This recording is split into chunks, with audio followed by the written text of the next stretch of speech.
Hello boys and girls. So welcome back to this conquest of conquering objectives. Yes, we are talking about mathematics and my name is Deepak Vincent, right? And I'm a part of Arient Educare and we are doing chapter number 3, pair of linear equations in two variables. And this is the second part of the video, and if you have not seen the first part, please go and watch because part 1 consists of a lot of MCQs and part 2 we are doing assertion and reasoning based questions and a case study based question. Okay, so without further ado, let's go for the first question.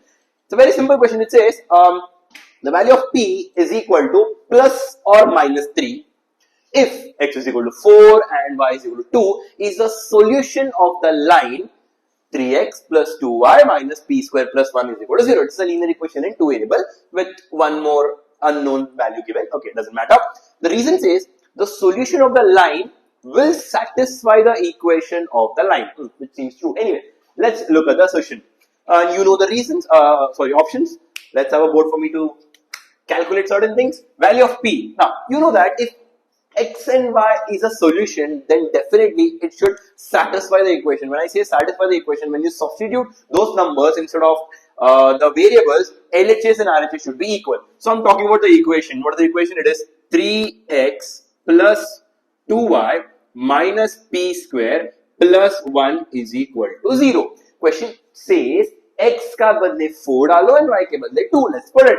So instead of x, I'm going to put 4 plus instead of y, I'm going to put 2 minus p square plus 1. I should get 0. And they're also saying that they got the value of p as plus or minus 3. Let's see if it's true. 3 4s are 12 plus 2 2s are 4 minus p square plus 1 is equal to 0. Guys, 12 plus 4 is 16. 16 plus 1 is 17. And that minus p square I'm taking to the other side. I'm getting plus p square. So taking square root on both sides, I'm getting p is equal to root of 17, which is not true as per they say. That means I can say the assertion is what? False. So definitely not these two options. Anyway, the solution of the line will satisfy the equation which we know it is true. That means we are looking at option D where the assertion is false and the reason is definitely true. Very simple one. Let's go for the next one. Let's knock it out. Okay. Second question says the graphical representation of 3x plus 4y minus 8 is equal to 0. It's a linear equation. And 6x plus 8y minus 16 is equal to 0 will be a pair of coincident lines. Now, guys, without actually drawing the graph or plotting the graph lines on the graph paper, how do you know if two lines are coincident or intersecting or parallel? Yes, there is a condition. You get a1 upon e2 is equal to b1 upon b2 is equal to c1 upon c2. If all the three ratios are equal, then we say the lines are coincident, right? Let's check. You know the options always. So this is A1, B1, C1, A2, B2, C2. Let me just take the ratios directly. I'm going to write it is 3 upon 6, 4 upon 8 and minus 8 upon minus 16. Guys, everything when you reduce, you get half. So I can say all the three ratios are equal, then definitely it is going to give me a pair of coincident lines. Am I right or wrong? Good. Let's see the reason as well. It says let a1x plus b1y plus c1 is equal to 0 and a2x plus b2y plus c2 is equal to 0 be the two linear equations, and if a1 upon a2 is equal to b1 upon b2 is equal to c1 upon c2, yes, then the pair of equations represent parallel lines? No, we know that they represent coincident lines, or we can say overlapping lines. Parallel lines and no solution of the condition kuch aur hai na. That means I'm talking about option C where the assertion is true but the reason is definitely false. Getting it? Let's go for the last assertion reasoning based question. It says again the same type of question. The graphical representation of 3x plus 2y is equal to 5 and 3x plus 2y is equal to 10 will be a pair of parallel lines. Parallel line condition, you know? Yes, it is a1 upon a2 is equal to b1 upon b2 and not equal to c1 upon c2. Let's check. You know the options all the time. Let's have a drawing board. Now, I'm going to do it directly. 3 upon 3, okay. 2 upon 2, yes. But 5 upon 10. As you can see, guys, 3 cancel, so 1 upon 1 ho gaya, 2 cancel. But these two are equal. But this is what? 1s are and 2s are. This is not equal. This is exactly the condition we're looking for. Parallel lines. That means what? The given assertion is definitely true. Good. Now, question says, the reason says, when k is equal to 4, the linear equations 4x plus ky, they're saying k ka badle 4 le lo. is 7 and 12x plus 3y is equal to 21 have infinitely many solutions. In the previous question itself, we understood what is the condition for infinitely many solutions. Let's check if it is true. So, क्या करता हूँ ना? First, instead of this k, let me put 4. So, what will I get? 4 upon this 12, 4 upon this 3 and 7 upon 21. Guys, if you want to reduce it, 1 upon 3, this you can reduce it co-prime, remember first video, 1s are and 3s are. I can see the first two ratios are itself not equal to each other. That means they are a pair of, very good, intersecting lines. That means this reason is a false statement. So I've got option C again. It says assertion is true, but reason is definitely false. I hope you understood the assertion and reasoning based question. So let's go for the last question of these study questions now. Aryan Tedekar offers classes in 2 branches with different fees for students from different backgrounds. In the first branch, there are 15 poor and 10 rich students, while in the second branch, there are 8 poor and 22 rich students. The total monthly fee collection from the first branch is rupees 30,000 and from the second branch is 40,000 rupees. Assume that each poor student pays rupees P per month and the rich student pays rupees Q per month. Find the answer to the questions. Let's see what are the question. The first question is, represent the information given above in terms of P and Q. When they're asking to represent this situation or the condition, that means simply they want you to form an equation out of the condition. Okay, let's see. Normally we take X and Y, but in the sum they've already given it as P and Q. So let's say a poor student pays P. So let's go for the first branch now. First branch where there are 15 poor students.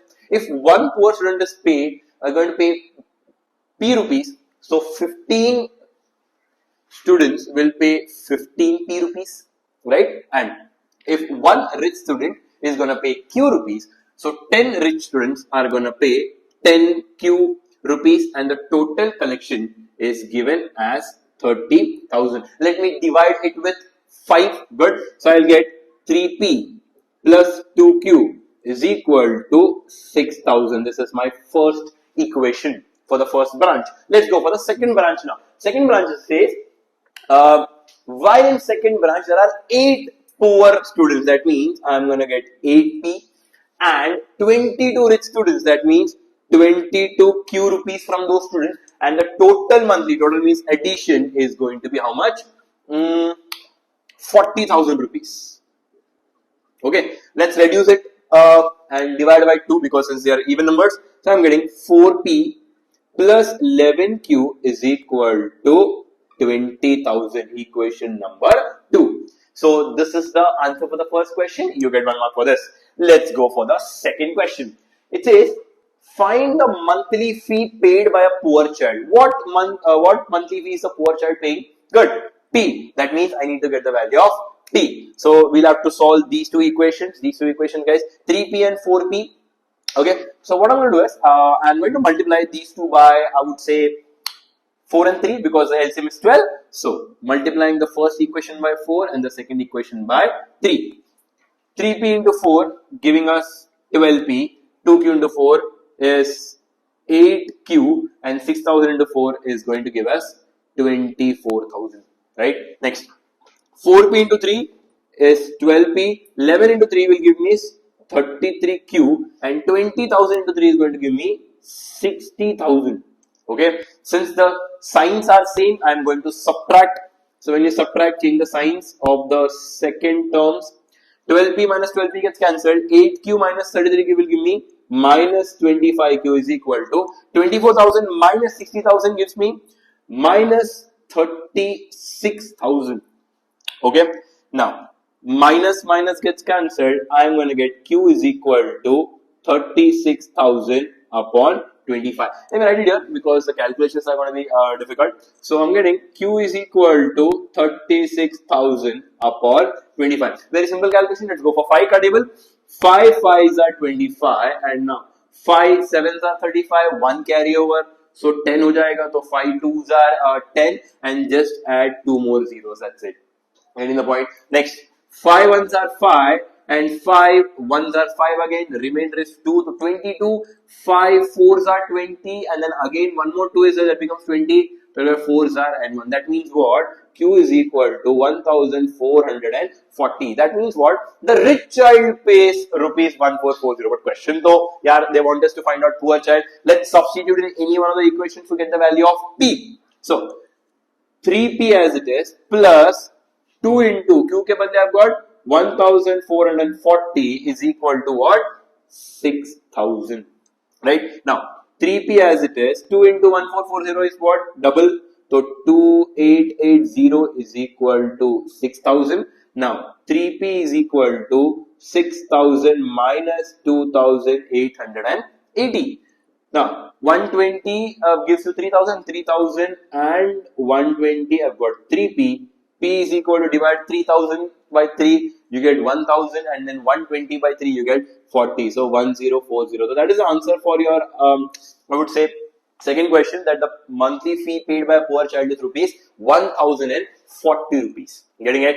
Okay. Let's go for the third question. It says find the difference in the monthly fee paid by a poor child and a rich child. So I've already got how much a rich child is paying. I just see the difference. The difference obviously the rich child is paying 1440 and the poor child is just paying 1040. Obviously guys, the difference is going to be 400. Therefore, this is the answer for your third question. Pretty simple, right? Let's go for the fourth question.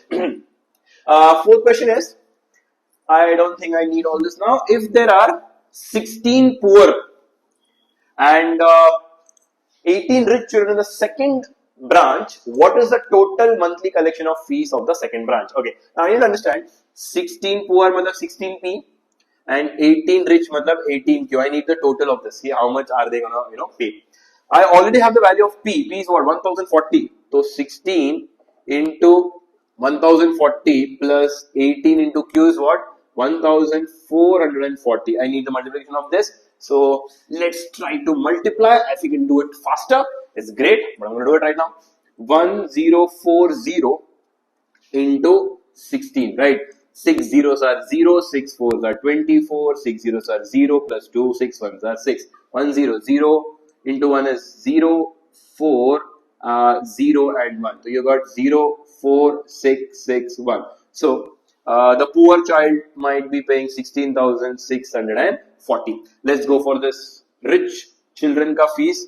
1440 into 18. 8 zeros are 0, 8 fours are 32. Again 8 fours are 32 plus 3 will give you 35. 8 ones are 8 and you've got 11, right?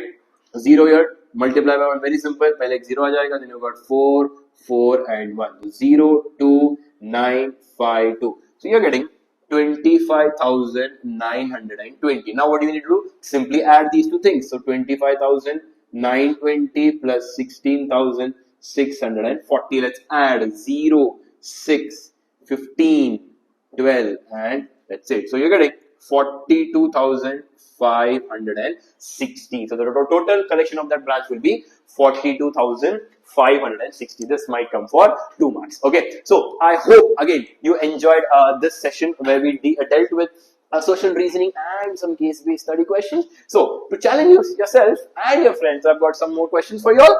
And if you understood this video, put a like, and if you had any doubts about these questions, you can always comment, and these are the questions for your case-based studies. So, sab tak ke liye, until next time, bye bye, take care, have fun, bye.